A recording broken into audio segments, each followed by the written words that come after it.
پی میر صاحب یہ جو ساری اب ہم نے صورتحال دیکھی اور خاص طور پر اس میں جو ہمیں چیز نظر آتی ہے کہ 47ویں ترمیم کے حوالے سے ہم نے سینٹ میں بھی دیکھا جس طرح سے کامیابی مل گئی. آپ اپوزیشن کی جانب سے اور باقی محاذ کے پر کہا جاتا ہے کہ ایک تحریک چلائی جائے گی, ملک گیر تحریک چلائی جائے گی. آپ کو نظر آتا ہے کہ اپوزیشن کی جانب سے جو سٹانس لیا جا رہا ہے تحریک چلانے کا, تو کیا کسی طور پر یہ کامیاب ہوگا؟ مجھے لگتا ہے یہ فوکسڈ ہے. ابھی احمد بلال صاحب نے ایک بڑی بات کی ہے, اس کو آپ ذرا اینالائز کریں. آپ جب اسمبلی میں ہوتے ہیں, whether the Senate or the Assembly, آپ لاسٹ منٹ تک آپ اپنے دلائل پیش کرتے رہتے ہیں, agree to disagree to disagree, اور جب آپ کا ووٹنگ کا ٹائم ہوتا ہے then you can walk out after that. لیکن اس سے پہلے اگر آپ اپنے آپ کو چھوڑ کے چلے جاتے ہو, then that means this is a defeatist attitude and you're not working as an opposition. Opposition کا ایک رول ہوتا ہے because they represent the people of Pakistan. وہ باہر کے نہیں ہیں, ان کی بڑی سخت ایک نمائندگی ہے. سرنا صاحب, آپ کی ہی موجودگی کا سب سے زیادہ فائدہ جو ہے وہ اب ہم اٹھانا چاہیں گے. آپ مجھے یہ بتائیے گا کہ اس وقت جو ہمارے بارڈرز پہ کشیدگی ہے, اور ان کشیدگی میں خاص طور پر جو ہماری ایک کمانڈ ہے جس کا بھی آپ ذکر کر رہے تھے, کتنی اہمیت کی حامل ہے؟ اور اس سارے سینیریو میں اس قسم کی اگر یہ معاملات اس ملک کے اندر چل رہے ہوتے ہیں, تو آپ کیا سمجھتے ہیں کہ انٹرنل ڈسٹربنس جو ہے وہ کیا یہ جو بارڈرز ہیں اس پر ہونے والی جو تمام سرگرمیاں ہوتی ہیں ان کو افیکٹ نہیں کرتی؟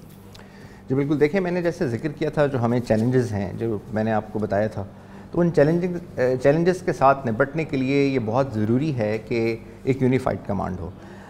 دیکھیں, جو جیسے آپ پہلے بھی بات کر رہے تھے, اور جو ہمارے آج کے مین پروگرام کا فوکس بھی جو ہے وہ ہمارا جو آپ کہہ لیجیے اس کی جو آرگومنٹ کی لوکس سٹینڈ ہے وہ یہ ہے کہ سی ڈی ایف جو ہیں وہ دیکھیے وہ ایک سسٹم انٹیگریٹر ہیں, اور یہ جو کانسیپٹ ہے وہ ایز اے سسٹم انٹیگریٹر ہے, ناٹ اے سروس مونوپولسٹ.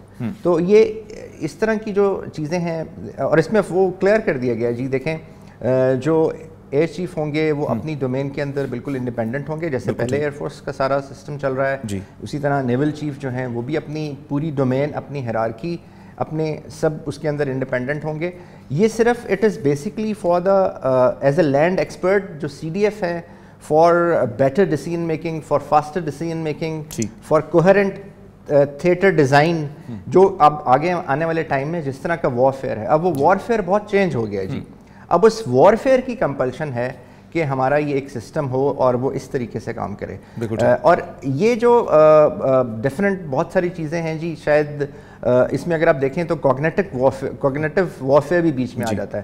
سو یہ جو ڈیزوننس ہے, یہ جو ایک سسٹم کے اندر ڈیزوننس ہے, میں سمجھتا ہوں کہ over a period of time جب یہ چیزیں آئیں گی, جب یہ ایک نیا سیٹ اپ ہو جائے گا اور جب یہ کام کرے گا, کیونکہ یہ it is for the good of the country, it is for the good of the institution and for the good of the armed forces and for the good of our response to the adversary. بالکل ٹھیک. یہ افغانستان کے ساتھ جو اس time صورتحال ہے یہ روز بروز کشیدہ ہوتی نظر آتی ہے, اس کا کیا ایک پائیدار حل جس کی جانب جانے کی ضرورت ہے, کیا نظر آتا ہے اس میں؟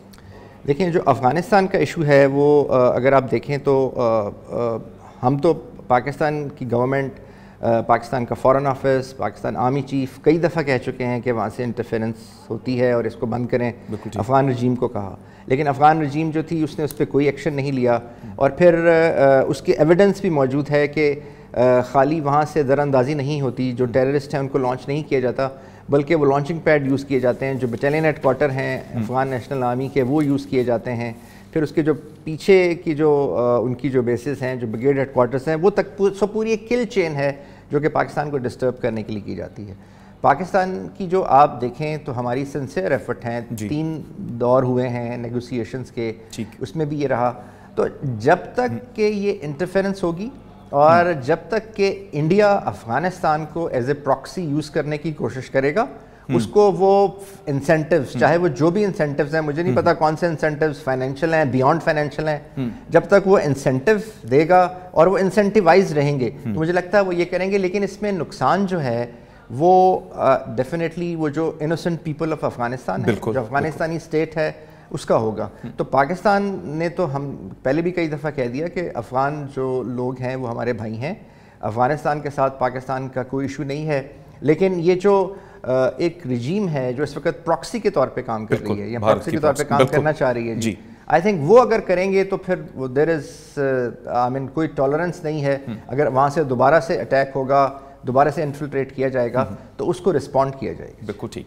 اچھا پی جے میر صاحب, جہاں پر ہم نے دیکھا کہ استثناء کی بات ہوئی, وزیر اعظم کی جانب سے تو فراخ دلی کا مظاہرہ کیا گیا, انہوں نے کہا کہ مجھے نہیں چاہیے تا حیات استثناء, لیکن دوسری جانب اگر ہم صدر صاحب کی جانب سے دیکھیں تو وہ ان کی طرف سے جو ہے وہ تا حیات استثناء مانگ لیا گیا ہے. کیا ضرورت پڑ گئی اس استثناء کی؟ یہ ڈر رہے ہوں گے شاید کہ اس کے بعد ان کو پکڑا نہ جائے. دیکھو نا, پہلے آپ نے پریزیڈنٹ زرداری کے ساتھ کیا کیا, 11 سال پریزیڈنٹ آیا, امیونٹی آ گئی, وہ پریزیڈنٹ سے ہٹے, آپ نے کیسز ان پہ شروع کر دیے. سو دا کوشچن از کہ یہ جو لا لے کے آ رہے ہیں, یہ وہ لا لے کے آ رہے ہیں جو کہ پاکستان سے مخلص نہیں ہے. یہ میری نظر میں یہ پاکستان کے دشمن ہیں. بالکل ہر ایک کی اکاؤنٹیبلٹی ہونی چاہیے. بالکل شہباز شریف نے بڑی اچھی بات کی ہے کہ اکاؤنٹیبلٹی کرو. مجھے تو یاد ہے کہ جب میں شہباز شریف کے ساتھ واپس آیا تھا لنڈن سے ایگزائل میں, تو انہوں نے تو کلیئرلی مجھے اس وقت بھی, آج تک میں انٹرویو آپ کو دکھا دوں گا, میری اکاؤنٹیبلٹی کرو, میرے خلاف اگر کوئی بات ہے مجھے پکڑو, I'm ready to answer everything. And he maintains that. And آپ پکڑیں. آپ نے کتنے کیسز شہباز شریف پہ چھوڑے, کتنے پروو ہوئے مجھے بتا دو. تو جب وہ کہتے ہیں کہ بھائی مجھے نہیں چاہیے, تو یہ جو چمچے ہیں یہ کیوں کہتے ہیں بھائی, کیوں؟ ہم نے پاکستان کا سوچنا ہے, not Shahbaz. Shahbaz is working in the larger national interest of Pakistan rather than those people جو کہتے ہیں. لیکن پی جے میر صاحب, قضا کلامی کی معذرت, یہ ساری یہ جو اس ٹائم 27th امینڈمنٹ ہے اس میں ہر جگہ پہ استثناء ہی مانگا جا رہا ہے. تو کیا اب کس چیز کا ڈر ہے؟ کیا عمران خان کا کوئی ڈر ہے؟ کوئی ایسی چیزیں چل رہی ہیں کہ ہر شخص کو اس وقت استثناء چاہیے ہے کہ بس وہ مل جائے اور اس کی آگے آنے والی زندگی جو ہے وہ سیکیور ہو جائے؟ سلمان, یہ پیپلز پارٹی اور پی ایم ایل این کٹھے کیوں ہیں؟ سب اس کے عمران کے ڈر سے کٹھے ہیں. یہ تو ساری عمر کٹھے نہ ہو یار, کیا باتیں کر رہے ہیں آپ؟ یہ بالکل کبھی کٹھے نہیں ہوں گے. یہ ڈرتے ہیں عمران سے کیونکہ عمران نے آنا ہے, اس نے یہ احتساب شروع کر دینا, ان کے پاس امیونٹی ہوگی, آپ کر لو, کرنا کیا ہے. لیکن اگین اگر عمران آتا ہے, اگر وہ اس لائن پہ جائے گا, پھر آپ پاکستان کو خدا حافظ کر دو, یہ اکاؤنٹیبلٹی بند کر دو. آپ نے آگے ملک کو لے کے چلنا ہے. یہ جو ہم ایک دوسرے کے اوپر وچ ہنٹ پہ چلے جاتے ہیں, آپ تینوں کے اوپر گئے, بے نظیر پہ بھی گئے, نواز پہ بھی گئے, شہباز پہ بھی گئے, زرداری پہ بھی گئے, اب عمران پہ بھی گئے. کب تک ہم جائیں گے یار؟ کیا ہم اتنے بے ایمان ہو گئے پاکستان کے اندر؟ ہر بندے کا ہم ٹرائل شروع کرتے تھے, کوئی فوجی اترتا ہے, اب فوجی کے پیچھے پڑ جاتے ہیں. What kind of a nation are we becoming? The question is, آپ جب تک اپنے جو آپ کے جو سمت ہے اس کو ٹھیک نہیں کرو گے, you don't review your constitution, you do not review your overall workings, یہی آپ انہی چیزوں میں لگے رہو گے. مجھے آپ بتا دو 1 منٹ سلمان جی, کیا اس پروگرام میں ہم نے کوئی عوام کی بات کی ہے کہ مہنگائی اتنی ہو گئی ہے, غریبی اتنی ہو گئی ہے, بجلی مہنگی ہو گئی ہے, پانی کو نہیں مل رہا, یہ فصلیں خراب ہو گئی ہیں, کسان کا کیا ہوا ہے؟ ہم آپس میں یہاں پولیٹیکل سروائیول کی بات کر رہے ہیں. او یار عوام کی بات کرو بھائی, کہ پارلیمنٹ عوام کے لیے ہے, اپنی سروائیول کے لیے نہیں ہے.